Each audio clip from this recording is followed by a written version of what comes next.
Welfare rules destroying families by penalizing marriage and stability. Families aren't just nice to have. They're the basic unit where responsibility gets taught, where kids learn to stand on their own feet, where care flows across generations without needing a form or a bureaucrat to approve it. When that unit holds, societies tend to hold too. When it frays, everything downstream gets harder, more expensive, and more coercive. Today we're looking at how large-scale assistance programs, the kind built out with the best intentions to catch people when they fall, end up creating powerful reasons for families to never quite form or to come apart. Not through some grand conspiracy, but through the everyday logic of incentives. How benefits get calculated, who qualifies for what extra help, what happens when you try to combine lives or add an earner. The patterns that emerge aren't accidents. They're what happens when rules reward one kind of household setup over the stable, two-parent one that historically gave children the best shot at becoming capable adults. We'll walk through exactly how those rules operate, the outcomes we've seen where they've been in place for decades, and why this isn't just a policy glitch. It's something that cuts against the grain of moral responsibility itself. If this episode on the mechanisms destroying families hit home with its logic and evidence, like it, share it with anyone wrestling with these questions, subscribe for more conversations that cut straight to incentives and moral costs, and drop your thoughts or pushback in the comments below.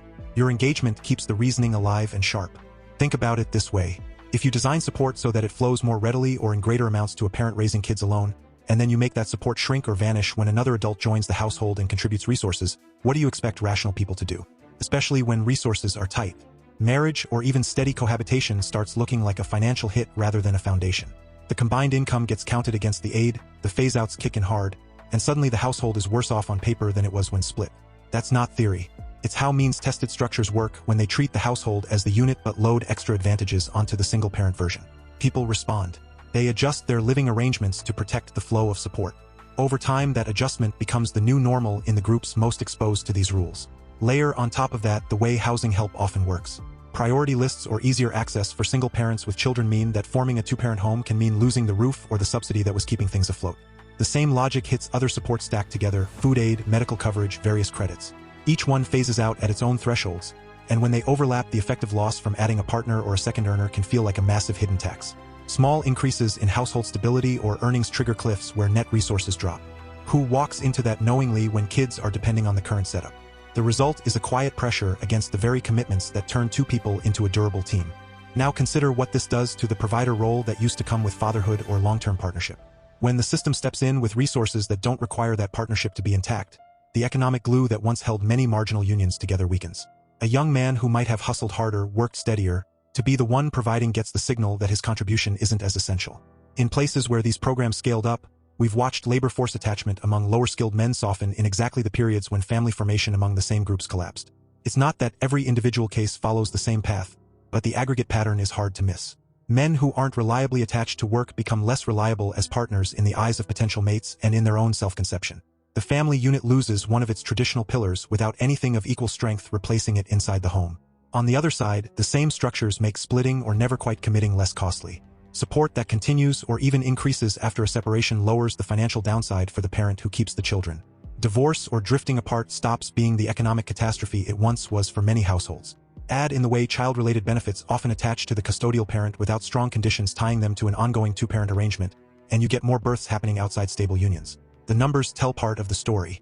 In systems that expanded these programs significantly from the middle of the last century onward, the share of children born to unmarried mothers moved from single digits up toward 40% in recent decades. That's not a small cultural drift.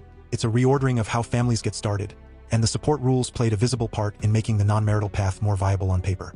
Housing priorities and the stacking of multiple programs amplify every one of these effects. When one form of help favors the single-parent configuration and another set of rules punishes combining incomes, the cumulative signal is consistent.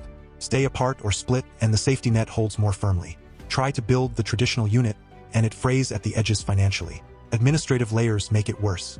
Strict reporting on who lives in the household, how resources are shared, fear of recalculations or investigations if someone moves in. Those frictions discourage formalizing relationships even when hearts want to. People learn to keep arrangements informal to protect the benefits they've come to rely on. Then there's the deeper replacement of functions the family used to handle internally. Pensions and public retirement systems step into the role of elder support that once flowed from adult children back to parents. That shift doesn't just change budgets. It loosens one of the practical bonds that kept generations invested in each other's stability. When the state handles the later years, the incentive to maintain tight family ties for mutual care weakens. At the same time, subsidized childcare and work-focused rules for single parents push mothers into the labor market even when the children are young. The division of labor that let one parent specialize in home and early nurture while the other provided gets harder to sustain. The two-parent home loses one of its natural efficiencies, and the single-parent home gets propped up as the default that the system knows how to manage. All of this feeds forward across generations. Kids raised in households shaped by these incentives often absorb the lesson that stable partnership and consistent provision aren't the expected path. They see support arriving from outside the family unit rather than generated inside it through work and commitment. When they reach adulthood, the same patterns repeat at higher rates. Dependency doesn't stay individual. It transmits because the environment that formed their expectations was itself shaped by rules that made self-reliant family life more expensive and less rewarded. Critics of these systems have pointed out for years that you end up with more social problems downstream, behavioral issues, lower mobility, higher contact with courts or remedial programs. Those problems then become fresh justifications for expanding the very structures that help generate them. It's a loop that looks compassionate on the surface but keeps producing the conditions it claims to solve. Some broader reviews across different systems have noted that the subsidies can lift overall marriage and birth rates in certain measures because help is flowing. Yet the same reviews show the increase comes with more breakups and a larger share of children born outside marriage. The family forms that result are simply less durable on average. That's not support in the deeper sense. That's engineering a different kind of household, one more dependent on ongoing external provision and more vulnerable to the next shock. Now let's turn to the moral core, because the numbers and the incentive maps only get you partway. These programs rest on taking resources from some people through compulsory taxation and directing them toward others based on family status and income tests. That's not voluntary exchange. It's a forced transfer. When the transfer rules are written so that they subsidize the dissolution or non-formation of stable families, you're using the power of the collective to make certain personal choices cheaper while making responsible, committed ones more expensive. There's an old principle that cuts through a lot of modern complexity. If someone is unwilling to work, they shouldn't eat from the fruit of someone else's labor. These structures frequently sever that connection. Support arrives tied more to household configuration and need declarations than to demonstrated effort inside a family unit or contribution to the broader pool. Over time, that teaches a different ethic. Provision becomes something you qualify for rather than something you build through discipline, partnership, and productivity. Advocates often frame the whole enterprise as compassion, as catching people so they don't fall into destitution. But real compassion would strengthen the capacity for self-provision and for the family bonds that make self-provision sustainable across a lifetime. Instead, the rules create a situation where the easiest path for many in tight circumstances is to maintain the configuration that maximizes external support. That isn't lifting people. That's anchoring them to a lower equilibrium where family formation carries penalties and family dissolution carries subsidies. The children who grow up in those anchored households then carry forward higher risks of the same patterns, not because anyone willed it maliciously, but because incentives shape behavior and repeated behavior shapes character and expectation. The crowding out compounds the moral problem. When the state becomes the reliable backstop for food, shelter, medical care, and later life support, the muscles of voluntary mutual aid inside families and communities atrophy. Extended kin used to step in during hard times because there was no alternative that felt permanent. Churches and neighborhood networks built reputation and reciprocity. Those channels weaken when a bureaucratic system stands ready with impersonal transfers. The family loses practice at being the first line of responsibility, and society loses the dense web of private obligations that once made large-scale coercion less necessary. In its place, you get more demand for the state to manage the consequences of the family patterns the state itself helped incentivize. More programs for behavioral issues in schools, more interventions for communities with high rates of father absence, more justification for authority to expand into areas that used to belong to parents and neighbors. Think about the logic of dependency itself. A system that provides without requiring the stabilizing commitments of marriage or steady work doesn't just meet a temporary gap. It changes the cost-benefit calculation for life decisions that used to be settled inside the family. Young adults weigh whether forming a lasting unit is worth the benefit reduction. Parents weigh whether staying together through difficulty makes financial sense when support is structured around separation.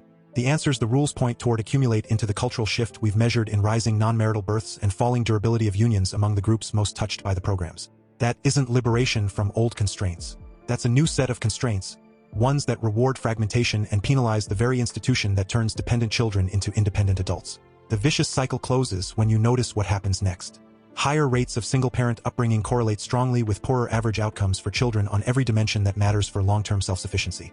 Those outcomes generate fresh claims on public resources, which in turn require higher extraction from the productive part of society. The moral claim that started as temporary help for the unfortunate becomes an ongoing claim that the stable, working family owes support to the arrangements the rules made more common. At no point does the loop ask whether the original design of the rules might be the upstream driver. It simply treats the downstream problems as evidence that more of the same medicine is needed. That's why the damage isn't merely technical. It's ethical. A free society depends on people internalizing that their choices have consequences and that the primary place those consequences get worked out is inside the commitments they make to each other, starting with family. When policy systematically lowers the cost of walking away from those commitments and raises the cost of entering them, it doesn't stay neutral. It subsidizes a particular moral hazard. The hazard that one generation's decisions can be externalized onto the next through higher dependency, weaker role models, and the normalization of state provision as the default parent. Over decades, that hazard compounds into measurable differences in how many children grow up with two parents actively invested in their daily lives and long-term prospects. The alternative isn't indifference to hardship. It's recognizing that the strongest safety net is the one built from capable adults who form durable partnerships, raise children inside those partnerships, and pass on the habits of work and reciprocity. Policies that align with that reality would stop treating marriage and stable cohabitation as events that trigger benefit reductions. They would remove the stacked cliffs that make adding a responsible adult to the household a net loss. They would let child-related supports follow the child without creating strong financial reasons to keep parents apart. They would treat pensions and elder provisions in ways that don't fully displace the natural expectation that adult children remain connected to aging parents. And they would measure success not by how many people qualify for ongoing transfers, but by how many households regain the capacity to generate their own stability without them. When you step back, the pattern is consistent across the mechanisms. Every time the rules make the intact family more expensive or the fragmented one more supported, behavior follows. The data on family structure shifts, the poverty gaps between married and single-parent households, the transmission of dependency across generations, all trace back to those incentive structures rather than to some mysterious external force. The moral failure is treating the family as just another variable to be managed rather than the irreplaceable context in which responsibility is learned and exercised. Once you see that, the case for redesigning the rules around the preservation and encouragement of stable family formation becomes not just practical but necessary if you care about genuine human flourishing rather than managed dependence. That's the ground we've covered. The mechanisms aren't obscure. They're visible in how benefits attach to household status, how priorities get assigned, how functions once internal to the family get pulled outward. The outcomes aren't ambiguous. Stable two-parent homes remain the strongest predictor of children avoiding poverty traps and building self-reliant lives. The moral stakes are straightforward. A system built on coerced transfers that subsidizes the erosion of the primary institution for transmitting responsibility ends up requiring more coercion to manage the results. The path out isn't more of the same. It's realigning the incentives so that the choices that strengthen families are once again the ones that make practical and moral sense for the people living them. Thanks for staying with this one all the way through. Think it over, talk it through with people you trust, and keep your eyes on what actually builds capable human beings rather than what merely sustains them in place.